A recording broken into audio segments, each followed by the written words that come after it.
Hard Hat's all about showing up to play hard, doing what it takes to win. If you want to cement legacy, win another. He's your third center. You don't want to pump him up too much, but it's hard not to. This is maybe the most I've ever agreed with you.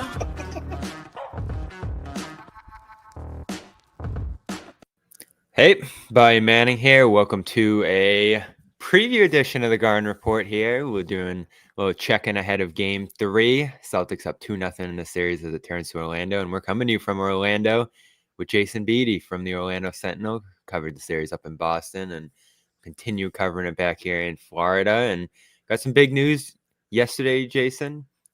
Tatum, questionable again, or doubtful rather, going into this next game. And it wasn't a huge factor in Game 2. Jaylen Brown stepped into that lead role pretty comfortably. Other guys contributed like Porzingis in that game. And it was definitely a tighter game, less margin for error for Boston in that one. But they're still able to get by. And I think the big issue in this series for Orlando, Tatum or not, is their own scoring, being able to put up points in this series. So getting to Tatum a little bit here, shoot around coming up in just a little bit. But what are your thoughts on the series so far? Yeah, I think, first of all, it was great to be in Boston for almost a full week. It was also great to sleep in my own bed last night. We were in Boston. The few of the media that traveled, we were in Boston from Saturday till Thursday. So that was quite a bit of time in a hotel room. But no, the first two games were really fun. I mean, the atmosphere at the TD Garden was electric. You kind of got some of the off the court stuff with Al Horford and Kentavious Caldwell-Pope that you kind of want in a playoff series. And you got high-level basketball from Tatum in Game 1, Jaylen Brown in Game 2, Peyton Pritchard and those guys, and, of course, Paolo Banchero and Franz Wagner for Orlando. And we learned a lot these first two games. I think it's going to be interesting to see what happens in Game 3 tonight, whether or not Tatum plays. You said he's doubtful. Drew Holiday is the one who's questionable. So that's some interest as well, some intrigue there. But like you said, the margin for error is so small for Boston in Game 2, especially in Game 3 without Tatum. But regardless for Orlando, the margin for error is so small. And that's kind of what we learned the first two games. And, I'm sure we'll get more into that. But it's been a great series so far, and it should be a fun one tonight. Yeah, and Orlando's become a little bit of a house of horrors for Boston down here. They've been a great road team all year, almost. That loss to the Magic, the last game of the year, last road game of the year for the Celtics, prevented them from tying the best road record ever in a series for a team. So they've been able to get it done away from home throughout the season here. So I don't think it's a major concern coming down to Orlando, even without Tatum likely tonight, and we'll get into that here. Felt like when he missed that game initially that it was just going to be, get it right for a couple of days, steal those extra days of rest, get back out there and just deal with the pain. Then yesterday, after dodging questions after the game about, the latest on where he was at, he went on the radio and called it, Joe Mazzulla did a severe bone bruise in the wrist. And at that point, you're like, ooh, all right, maybe he could miss a little more time here than we think. And they don't need him to win this series, I don't think, of course, based on last game. But the fact that it's severe, which could, be a sign that it takes a couple weeks here, makes me start to think, ooh, could he miss the rest of the series? I know Joe's calling him day to day, but if he can't go tonight, if he's doubtful tonight, and we know how that played out on Wednesday, right? Didn't really show up to the arena until later. Never warmed up. It didn't look like there was any real plan for him to play. Barely saw him pregame, and then he was ruled out right around the time that you have to rule him out. So I'd expect tonight it will be a similar deal if he's doubtful. Again, unless there's a change to questionable later today, we'll see if he's there, shoot around doing anything. But no sign that he's shooting yet. Doubtful almost always means you're going to be out, and they'll have to get by without him again tonight. Yeah, it's interesting, as someone I don't watch every single Joe Mazzulla availability, but I've been around him the times Boston and Orlando have played each other. I've been around him quite a bit this week. I was kind of surprised that he actually answered some questions in that radio interview. I don't know if he usually, like I said, I don't listen to everything that it stood out to all of us. it was really interesting. Like, some coaches are better on the radio versus on camera. I don't know if that's a thing, but for him to actually share some, we're acting like he said so much, but the fact that he said anything is a lot. Like, he didn't really say a whole lot, but Exactly. compared to what he was saying before, that was pretty interesting that he did use the word severe. Maybe we're looking way too much into this, and I imagine he'll go back to his usual ways tonight. Or I think it's the combination of severe and the doubtful designation. right. That No, the hits me, doubtful yeah. designation. Honestly, I don't think any of us thought it was that big of a deal. I mean, he did miss those initial free throws, but he stayed in the game and they won game one. And Hit a three after too. Some of the guys said, the play itself wasn't that big of a deal. It really wasn't until Al Horford said there was a little bit extra. And then, obviously we've done plenty of reporting on that.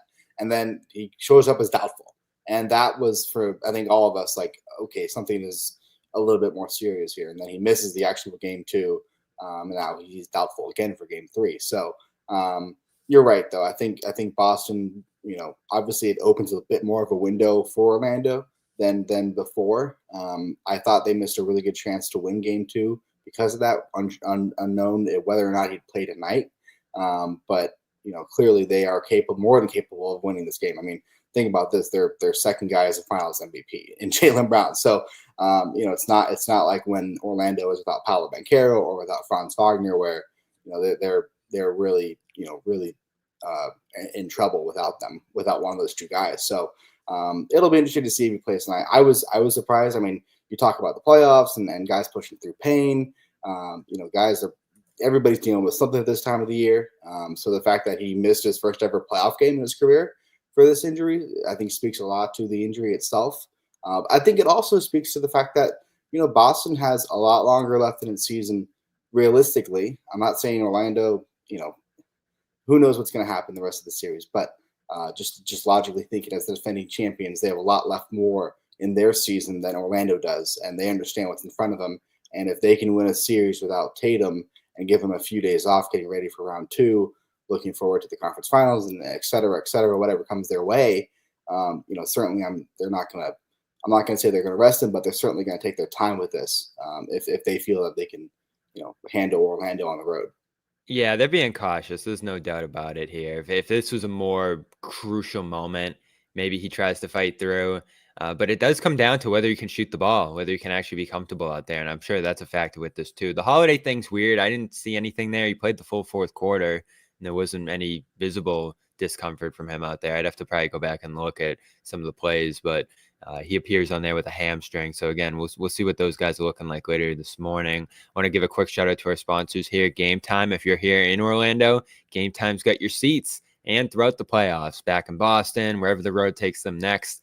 Panoramic views of your seat, all in pricing, makes it a great experience over there. And they're going to give you $20 off your first ticket purchase over there when you use the code CLNS. So download the Game Time app over there today. See some of the great features, the flash and zone deals, give you some great deals right up front when you open the app. And again, I love the panoramic views of your seat. If you've never been to the Arena Orlando or some of these other unfamiliar venues, they also got your concerts, comedy, whatever else you're looking for this summer. So go over there and, again, use that code CLNS for $20 off your first purchase. Terms apply. Prize Picks, interested to see what they're going to have Jaylen Brown at tonight if Jayson Tatum can't go. Daily fantasy sports made easy over there. Pick more, pick less on all your favorite players' projections these playoffs, and win cash while you're doing it. You can cook up some debates with your friends over there. And the playoffs are a great time because all the stars are in action if they're healthy. But if your lineup isn't winning one, they got the flex play as well over there. So there's a lot of great features that make Prize Picks fun this time of year. And you can win up to 2,000 times your cash over there. They got the Takes 2 ticket sweepstakes going on as well. Starting in the play-in round, every lineup you make on Prize Picks will enter you a win, which could get you and a +1 a VIP trip to the championship. It's the best place to win cash while watching sports. So join millions of users and sign up today and use the code CLNS over there to get $50 when you play your first $5 lineup. Again, use the code CLNS to get $50 instantly with your first $5 lineup over there. Prize Picks, run your game. So, want your thoughts on those tensions so far? A lot of players on both sides. I obviously was over in the Orlando locker room after the game, hearing from some of the guys about the atmosphere. Fans were obviously getting on KCP. He became the villain in this series pretty early. So he's going to be a villain on the opposite side of a Boston series, it feels like. And they got into it again, foul in the backcourt. Al popped right up. He told the Boston Globe after the game that he felt like that was intentional too, that KCP tripped him up. I don't think KCP talked after the game, did he? No, He got out of there after the locker room. He got out of there pretty quick.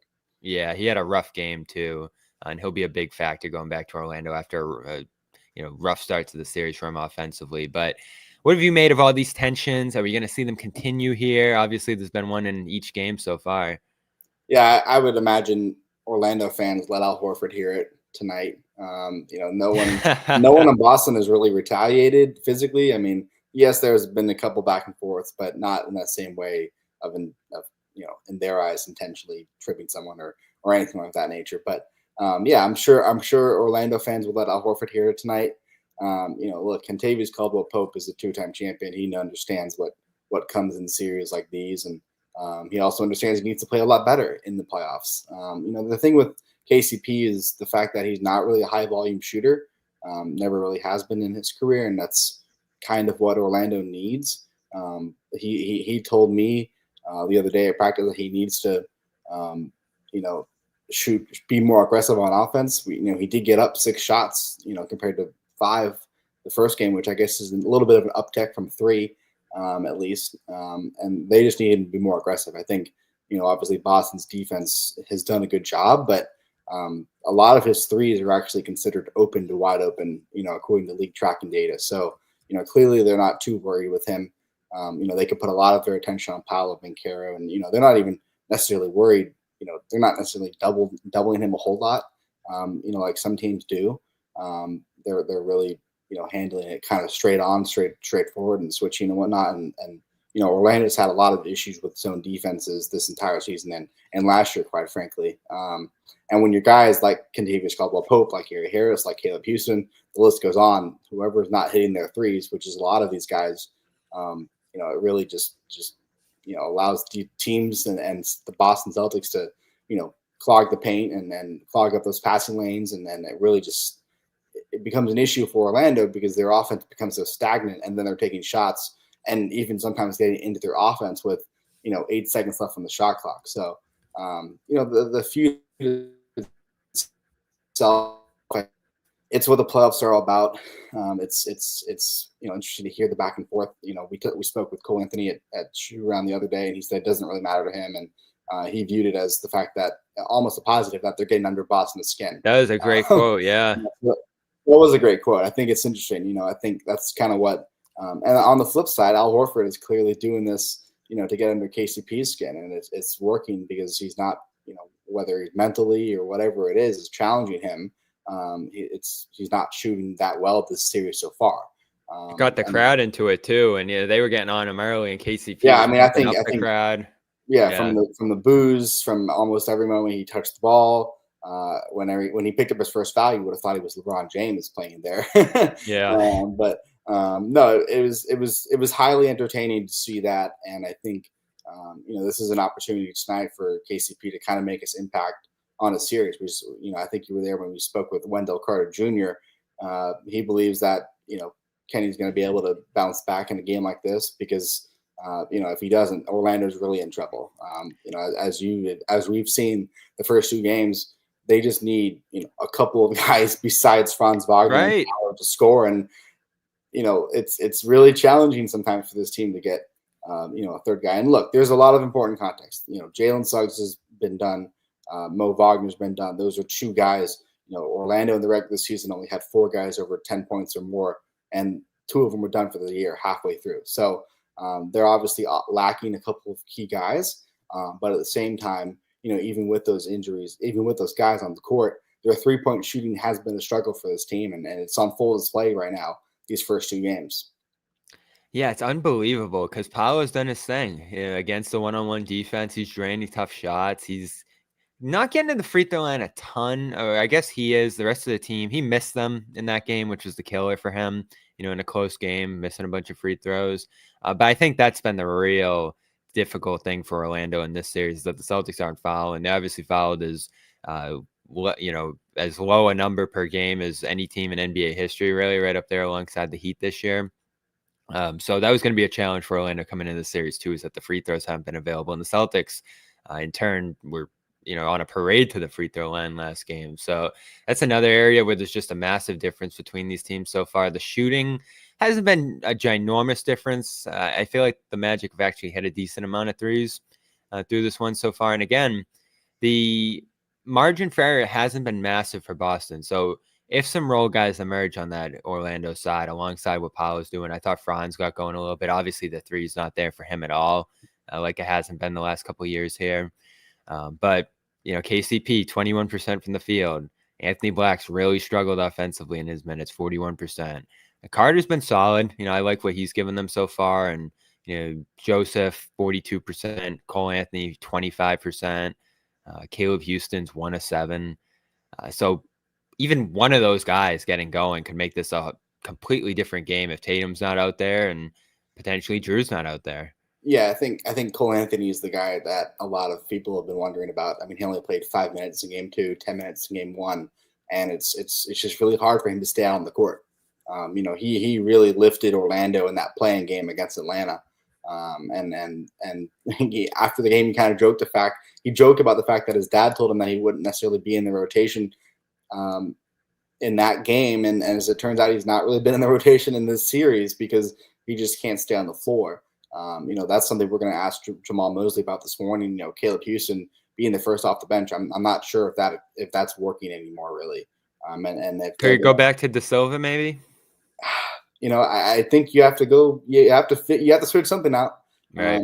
Because you look at the numbers and the margins. We talk about the free throws and whatnot. Obviously, in a 9-point loss, you can't miss 9 free throws. You're not going to make every single free throw every night, but if they had made a few more free throws, hadn't given up as many rebounds on the offensive glass for Boston, those 20 second chance points really hurt them.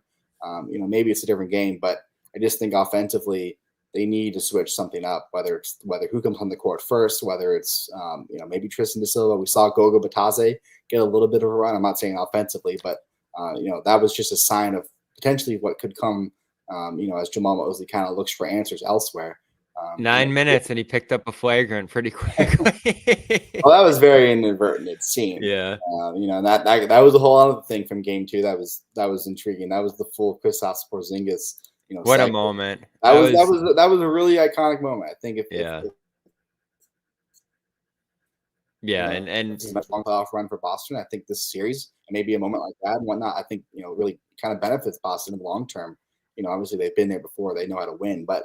Moments like that are what you remember in a postseason. And that was certainly one of those moments where, blood's running down his head and he's got, these stripes on his back. It's not hair dye, it's actual blood. And he goes in the locker room and gets stitches and comes back. And but the point to Goga, I thought was really interesting because, I was thinking in my mind, I'm going to ask Jamal Mosley, hey, have you considered turning to Goga Batase? And then he did. And then we ended up asking him, is that something you could see more of, and why not use him more?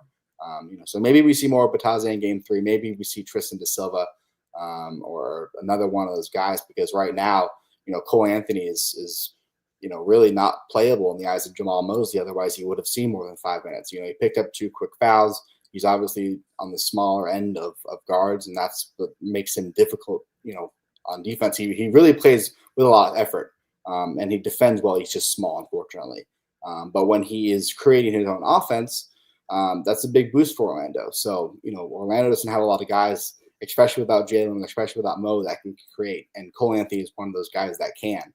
He's not afraid to shoot, and he's going to attack the paint and change the game. And they missed that offensive spark off the bench in the first 2 games. So, like I said before, he really lifted them past Atlanta in the playing game. So, it'll be interesting to see if Jamal touches up his rotations at all and who sees the core and in what order tonight. Yeah, and as someone mentioned in the chat here earlier, Drew logged a lot of those minutes on Paolo. So I'm interested to see how that goes in this game. If he has to miss time, is it Brown having to go there more? And Brown was out of this world, probably one of his better playoff games of his career. last game stepping in for Tatum. You have to handle a big workload on both ends of the floor at that point. I'm interested to see how that goes. He played 41 minutes last game as well. There's no visible signs of the knee thing lingering there, which is good because he was dealing with that at the end of the year as well, on top of all the other stuff we're talking about with the Celtics right now. So that's a factor too. And I feel like just based off what we've watched so far, the path to a Magic win in this series, the first Magic win whenever it comes, is probably going to be a 40, 50 point Paolo game. Maybe it's him and Franz getting it done as a tandem and, racking up 50, 60 points together. But right now, those are the only guys who can get anything going. It feels like the Celtics are willing to live with letting those guys beat them one-on-one. So they're going to have to score at a astronomical rate to get the Magic through here. But as we mentioned earlier, they don't need to score a ton, get to 110 in this game and you win it in game 2. So there's just a little bit of a higher bar that they have to play offensively as a team, but that's been the story of their season, right? I mean, you come into the playoffs with a 27th ranked offense. I don't know if I've ever seen a team enter the playoffs with an offense ranked that low. So, I mean, what's the issue here? Paolo's obviously back to form. Franz getting there. I guess it's just the help around them. Yeah, I mean, look, again, like I said before, Jalen Suggs did make a difference in the games. Yeah, Mo Wagner could score 22. Mo Wagner average, he woke up with 10 points on the scoreboard already. Right. So those two injuries are definitely significant. We did talk about KCP's struggles in this series. He shot, I think, in the low 30s the first half of the season. In the final 41 games, he was shooting above 40% from three. That was the big thing. When they signed KCP, they thought he was going to be this, really accurate shooter and 3-and-D guy, and he was mainly just D for the first half of the season. And the second half, he was more aggressive. That was something he talked about midway through at the start of at the start of January, at the start of the new year, that he said he wanted to be more aggressive, and he did shoot better down the stretch. And Caleb Houston had about a month of really high level basketball where he was shooting it was like 56% over 7 or 8 games from three. And that was impressive, but it was kind of an outlier more than anything. So they just I think you look at the usage rates. Paolo Banchero leads the entire playoffs. I don't know about after last night, but heading into last night's games, the percentage of points he scored for his team was leading all the playoffs. All the different series. So I think that stat really just sort of summarizes the issue with what it is. But yeah, they just their offense isn't exactly the most complex. It's very reactionary. It's almost there's different options they can run on different plays. They do obviously have set plays and they do run an offense, but it's not the most complex in the world. And I think it was interesting from your perspective. They kept saying they wanted to up the pace, run at a faster tempo, and that doesn't mean they're going to be running up and down the court. Like some of these other teams that play at a faster pace and disregard their defense. What that means really is running the offense quicker in the 24-second shot clock. That's why Corey Joseph starts, because Corey is such a good veteran in the sense that he can control the ball. He doesn't make a lot of mistakes, at least on paper, and he gets the ball across court with 21 seconds on the shot clock. That's the biggest thing, because Orlando's offense takes so long to actually set when it is in the half court. Sometimes before you'd see Cole Anthony or Anthony Black, just kind of dribbling the ball around, and they wouldn't start their offense till 16 seconds or 15 seconds. So, when they talk about up tempo, that's really what they mean, getting into their sets faster. And I think we did see some of that. Franz Wagner pointed out they felt like they did a better job of that, especially early on in game 2. I think we did see some of that early on. Yeah. And that's going to be key, but ultimately, if they're going to limit Boston's threes, which they are one of the best teams at doing it, despite the fact that they still shot up, 37 attempts, they just have to rebound better. They really do, because they can't, if you're going to defend really well and then just give up an offensive board and have those second chance points rack up to 20 again, that's just, you're giving yourself no chance there. So, you mentioned the free throws shooting, not just for Paolo, but for this entire Magic team. It's kind of, you talk about where do the points come. That's kind of that third recipe, third ingredient to the recipe for them offensively is getting to the free throw line. And they haven't really done that so far. And Paolo, hasn't done that a ton. And when they have, you have to make your free throws. And I know that sounds so simple. It's such a simple point, but Orlando's offense is rather simple, and their problem is somewhat rather simple.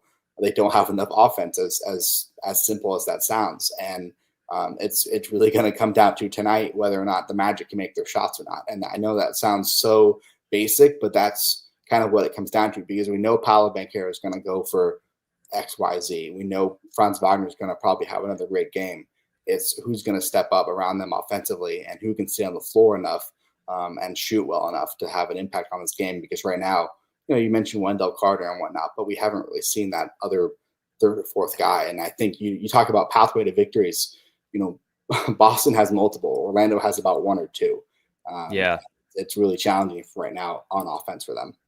Right. And I underrated too. I thought this would be a tougher series than many people would thought. But the Celtics defense has been extremely hard to score on too. Magic finished second, Boston finished fourth, so they're not too far behind there in terms of what they were doing. The fast break you mentioned, 33-9 so far for Boston. So still some room to close that gap for Orlando. Maybe that continues to happen here in this one.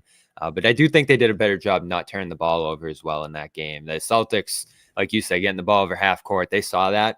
They've upped the pressure. They've put Holiday, Pritchard up there at half court to really slow them down, force turnovers, disrupt things. And when there's not a lot of shooting around, guys, you can bring some extra pressure too. So we haven't even seen that yet in this series. You mentioned a little bit of zone as well.